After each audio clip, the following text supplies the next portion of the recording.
tell us a little bit about Roble Intermediate in terms of grade of students you all serve, city you're in, school district. We're here in the city of Claremont, California, and we're a intermediate school, 7th and 8th grade. And what else? School district? Oh, Claremont Unified School District. Claremont Unified. And then I should have started off, just in case folks didn't come to the webinar, if you all could say your names and your grades, grades that you all teach. Geoff Payton, 7th grade science, 8th grade AVID coordinator. Vince Rouzan, 7th grade world history. Martín Rentería, Spanish teacher, Panther Ambassador coordinator. Okay, wonderful. So let's get into it. How are parents and caregivers involved in the process of addressing discipline, suspension, and expulsions at your school? So within our programs that we have running right now, so there's different tiers to it. So one of the tiers that I'm in charge of is the restorative conferencing. So when there's a big altercation, maybe a suspension, a fight, or something like that, we have a restorative conference with the students, bringing the two together and trying to resolve some of those conflicts. So in order to involve our parents, what we do is we make sure that we have parent consent to conduct these types of conferences between the students. So far, out of the 6 or 7 that we've done since the beginning of the year, all of the parents have been incredibly supportive because they feel like it's been that missing piece where there's some type of conflict and then there's a suspension and then the kids re-enter school, but that conflict may still exist. And so parents have been really supportive of just like, how do we get our students to get some of that responsibility, some skin in the game as far as that resolution goes. And that happens universally for every case, that Yes. process? Yes. And then for the PALS program, what we do is we first engage the kids and see if they're interested in the mentoring. And then once we get a group that commits and says they're interested, we write an invitation to the parents, introducing and explaining what it is that we want to do with the students. And then we get they give us their permission slip. They come back, and once they bring the permission slip back, we basically include them in the group. Right, and similar with ambassadors, students volunteer themselves to be a part of the organization, the program. From there, we reach out to parents to let them know that their student is interested in this position, to develop some communicative skills, to develop their leadership skills as well, and to make sure that the parents are aware of what it is that it entails throughout this program. Once parents agree to it, which out of all the students that I've interviewed, they've all been very supportive of it as well, and very appreciative of the opportunities And appreciative. to be involved in that program. And you know, having the discussion with parents to let them know, like, hey, that we do have to have some confidentiality in terms of what the students can discuss in the classroom, but we brief them in terms of what it is that they're going to be dealing with. And the students know that they won't be dealing with major altercations like physical fights, confrontations of that matter. It's just going to be more of the he said, she said kind of behaviors, the typical smaller conflicts that can be resolved with a mediation between peers. And I think just kind of speaking generally, a lot of the parents just are so incredibly appreciative because they've expressed like this is the missing piece, right? To the conflict resolution, to including students in the process, and sometimes even just like that mentorship. They've just been appreciative of all of that. What are the challenges, or what's the process been like for the recruitment, or just the traction for the ambassadors, like students self-identifying and kind of wanting to be a part of that group? Has that been a slow process? Has it been something that a lot of kids just immediately were like, this seems like something I want to be a part of? How has that kind of gone about? It was a difficult process to start off. The course, because this is an actual electives course on our campus, it didn't receive approval until our last board meeting of the last academic school year, which only gave us about a week to push out the recruitment form to everyone. Students were able to Nominate? Self-nominate, Yeah. excuse me, self-nominate themselves, and from there we were able to narrow down the students down to the list. There was some overlap with our programs. A lot of the students that we help with Mentor and Pals also volunteered to be part of that program, which came a long way and helped us carry the program forward. But for those new students, it was something different for them. They were stepping into a role that they weren't necessarily too familiar with or comfortable with. But after some training this past month and a half, they've done such an excellent job, and I couldn't be prouder of them just because of how well they're communicating, how well they're tackling these problems. And they are very hard on themselves. They don't give themselves the grace of being able to resolve the conflicts, because they always see like, I have to be perfect, but you know, it's a process that they're working with, and Right. it's something that is never going to be perfect with them. It's going to be a work every single day to improve. But they've done such an amazing job, and starting, I want to say November, right before break, we're going to open this up to our 7th grade cohort to bring them in. And I've already had students approach me about, can I join this? It seems like it's something that I can do well in, or I've heard about this and I'm really interested in learning more about it. So it's gaining traction within both 7th and 8th grade students. And I'm looking forward to seeing how the 7th graders respond to this program. Right. Great. And so next question here. Thank you for all that context. What was the suspension rate this last academic year? So for 2023, 2024, and then how does it compare to your pre-pandemic rates? Example, this person was like the 2018-19. So I know you all come, for folks watching this, different levels of tenure here, but from your perspectives, like even if you don't have the raw data memorized, what are you noticing different this last academic year to before the pandemic closures? We ended with 56 last year total suspensions. Compared to pre-pandemic, I don't have those numbers, but we know last year was higher than the previous year, so we were trending upwards. This year, it seems like a slower start. Good. Right, but don't have the numbers yet.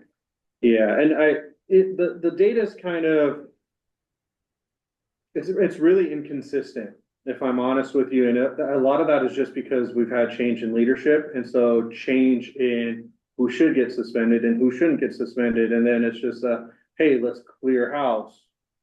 And so it was really I would say, in my opinion, really up and down. And it wasn't until this year where it's just like, okay, let's make a commitment to cleaning this up and collecting good data. And so we have a better process of what entails a suspension and what is that process like, so that we're not just shooting from the hip. It's not just like, I feel like this person should get suspended. So I feel like this year is really the start of clean data, data-informed decisions, instead of just kind of willy-nilly. Okay, thank you. And then we'll go with the next question here. This was actually for both the school sites. How do you all handle student voice in the decision-making process related to discipline policies, if at all? Or has that even been a part of the conversation, possibly? So I think when we did our empathy interviews, that gave us a lot of insight as to what the students felt was fair, unfair, or whether things were having a positive impact, a negative impact, or neutral. And I think that gave us some insight as to the direction we're going now. And we're planning on running empathy interviews again, just to kind of get student feedback as to how those processes are working for them. But I think beyond that, we don't necessarily have a formal process in place where there's a student like at the table with PBIS, right? And that's an area of growth where within PBIS, we're talking about, we need to include parent representation, we need to include student representation, and we're starting to build that roster currently. About the student voice and patterns. Yeah, so one of the things that our new admin team is also doing is trying to reach out to different student groups. My ambassador's course has a student rep now at our site council. And they are going to go in and give their opinion and whatnot. But it's also just a part of the students trying to step in.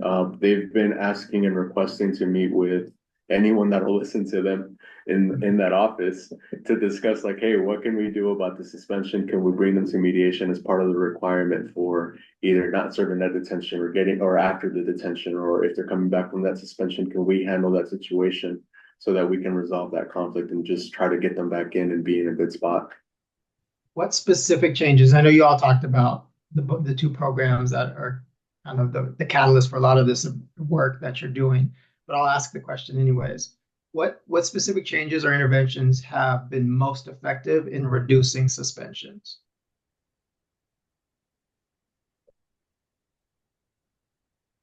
Trifecta, huh? Yeah, I think it's the combination of our interactions with the students on the regular and on the daily basis, the interpersonal interactions that we have, whether you're inside the PALS group or whether you're with the ambassadors group, it kind of I think just letting the kids know that they're being seen, that they're being heard, that there's a place that they can come to and people that will activate on their inquiries, regardless of what it is, that we will give them a pretty clean answer and help them sort out for themselves.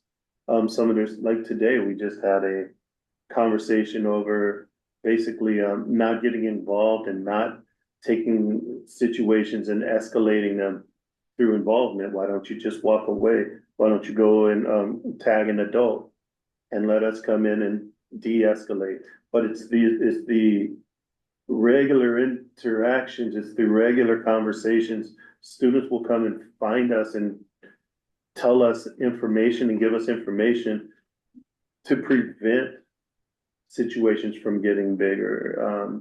At least that's what I'm seeing a lot more of in this last 2 years, between this year and last year, for sure. And I think one of the commonalities between all the work that we're doing is it's that student voice, like we were just talking about. We're giving opportunities for students to speak. Yeah. And all we're doing is listening. And so whether that is in Vince's foundations class where he's pouring into the kids, but he's also listening to what academic challenges or what social emotional challenges they're having. When it comes to ambassadors, those are students listening to students and they're solving their issues. Bringing the concern. And when it comes to like restorative conferencing, again, they are solving the issues. They have the voice in what the conflict was and how they feel it should come to a resolution. So I think if there's a common string throughout all the programs that we're doing, it's providing those opportunities for student voice, and so that they're actually heard and something is being done. Yeah. Right. Yeah, that's great that you named the through line, because I think that's probably what most educators are wondering is like not necessarily a specific answer, but like what is the focal point, the foundation of what's working for you all. This next question is really great, and this is honestly something that I think with the research with the REACH network, something we're looking into very deeply. How are you all measuring success on your initiatives beyond just the suspension data?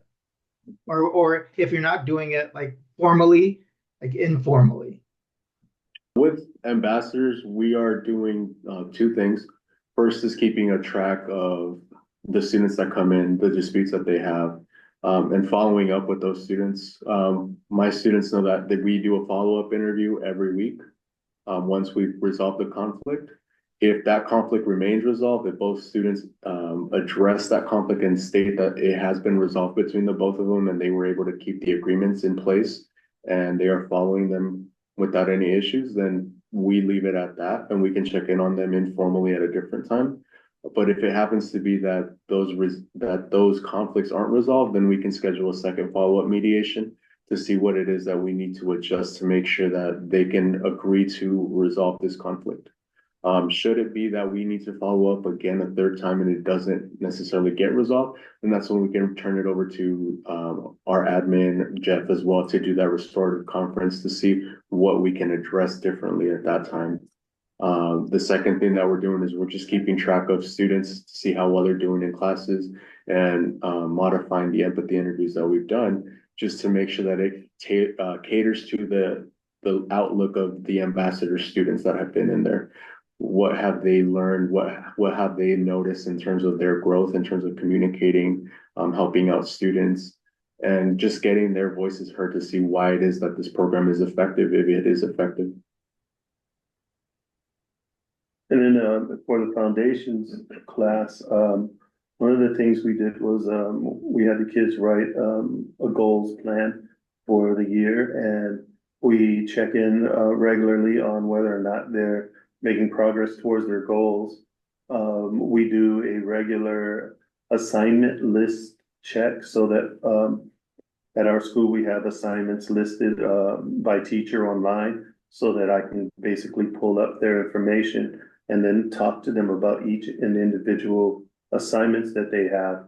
And even today, and then we advocate for them with their teachers. So we had, like, some teachers have locked the assignment because they missed the deadline. So we were able to, I had one of our students inbox your teacher and ask, can you unlock the assignment because you're working in my class with me towards improving your grades in the whole. And the teacher then in turn called my class and asked, did you just? And I said, yeah, we did. And she said, okay, it's unlocked. And so they would unlock. So the kids are, we're advocating for the kids, and they know that we will follow through on the different concerns that they share with us, and advocate for them with their teachers and teach them how to even talk to their teachers in order to get the results that they want, in order to be as successful as they want. So I think that's. And then in addition to that, we have our restorative conferences. So to track the efficacy of that, we're trying to see if there are any kind of repeat referrals. So is this a continual issue with this group of students or single student, and how we can address that. And then we are also gonna have another round of empathy interviews this year, just to kind of compare data between the interviews we did last year and this year, to see how students feel. How do students feel about our discipline process and the systems that we have in place? Yep, that's great. And I think so much of what you're talking about is critical, because before we see the dashboard numbers change, like the big numbers that everybody looks at, like the stuff you all are talking about has to make those shifts. And I think that's what a lot of times at the policy, the macro level, people don't always take into consideration. First of the last two. What's been the most challenging encounters when implementing these alternative approaches to discipline for your school? I think I could say this: the size and the scope of the work, right? At the end of the day, we're 3 classroom teachers, right? And so the work happens sometimes outside of our classroom. And sometimes that means we're working during lunchtime. That means we're working before school and after school. That means we're here, And one of the things that I'm so grateful for is that we now have leadership that's supportive of that. And so they can take the ball and they can run with it when we're occupied with our normal job of teaching, right? And so I think that it's a big beast to tackle. And so having that admin support, and then ultimately, I think whole school-wide support is crucial to the success of programs like this. It's not something that the 3 amigos can attack just by themselves. It takes a full court press, right? Yeah. And the biggest help has been the buy-in of the admin and the support of the admin so far. It feels less of a struggle, less upstream swimming, when you know that the admin is working, step in step with you. So, yeah, I would like to just add in as well, like Michael, yourself, the program that you guys have developed and everything, just all the support that you guys have poured into us allows us to make this just the conversation between the three of us last year into something that's become a reality for us. You know, we work hard, but we wouldn't be able to do all this hard work without support from the communities outside, from the state, from everyone that's involved within this and everyone that's interested in this type of work. And that's all it is. It's that support that we have from you guys that ultimately allows us to continue this path and hopefully be able to help more people out within our communities, within our state, to develop these types of systems in their school to see that change that we all want to see. And I do want to add, in the lapse of leadership here at the school, right, between all the principals and everything like that, the district leadership really stepped up to support us. So like Rosa, Ria, even Dr. Alsasser, Natalie Taylor, right? There's so much support at the district level. So I don't want to make it seem like we were left out to dry, because that's not the case.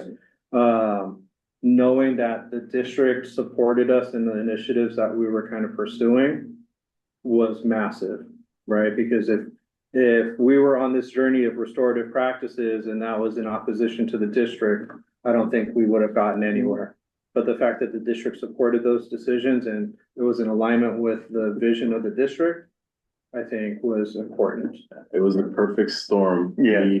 It was literally the perfect storm. Everything just came together Really. all of a sudden for this one instance of just everything in harmony is lining up for us to just go ahead and tackle this all together.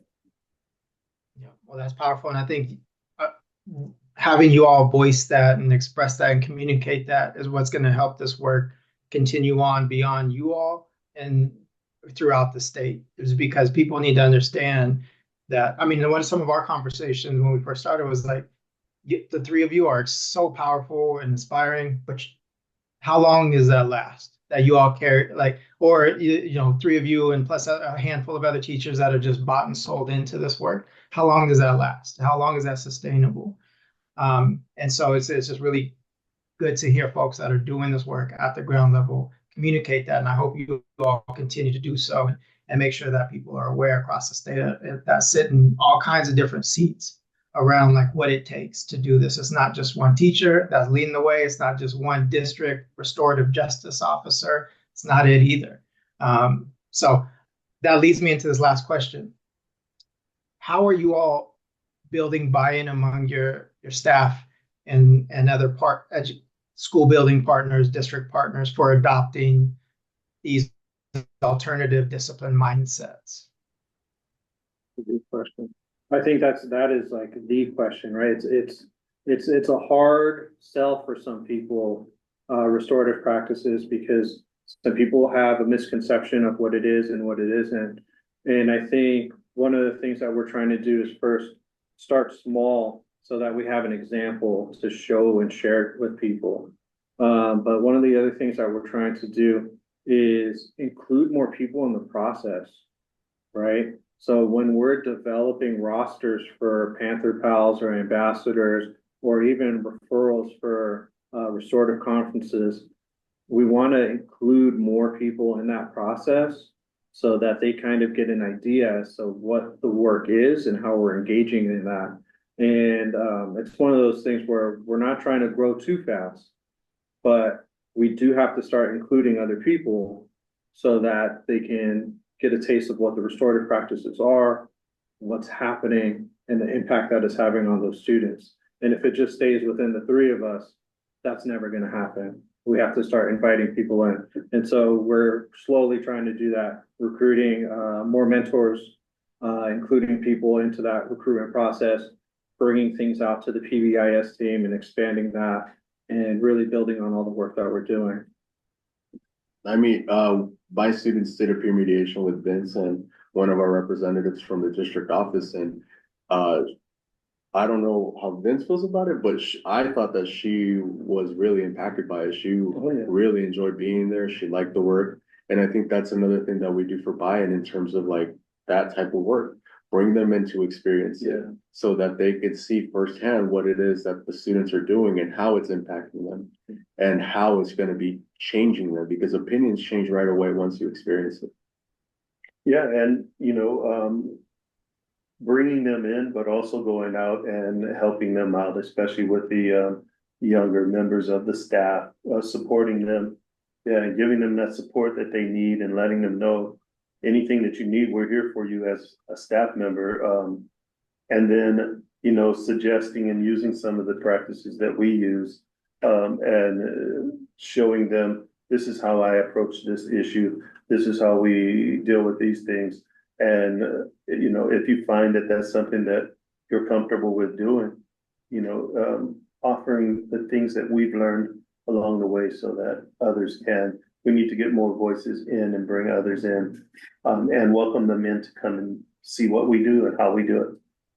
Anything else you want to add for your peers across the state, for school leaders across the state around your experience, the work you're doing, anything like that? I'll leave the floor to you, but also no pressure. I think this work has just been so transformative, right? Not just for the students, but I think it's been transformative for us as professionals. And it's one of those where it's made, even though we're engaged in like really difficult topics and conflict resolution and kids dealing with all this heavy stuff, it's made work enjoyable, right? It speaks to the purpose of like at least why I became a teacher, right? Which is to support other young learners, right? And so this type of work of restorative practices and just engaging with students and giving them a voice is really been transformational for me as an educator. Yeah, and I have to say the same thing. I mean, he said ditto. well, yeah, because I'm closer to looking out the door, right? And so, being this, I'm real, I think they're touching now as far as being able to be retired. But I wake up and come to work every day enthused and energized because of the work that we're doing. Because it just feels like we're supporting all the kids at the school. And it's not just a certain segment of the school population, but all of the kids are receiving my energies and my inputs and an opportunity to improve. Whether it's academically, whether it's socially, if they can just sort things out at this time in their life. I mean, we'll go home. We talk about it on the weekends, on the golf course.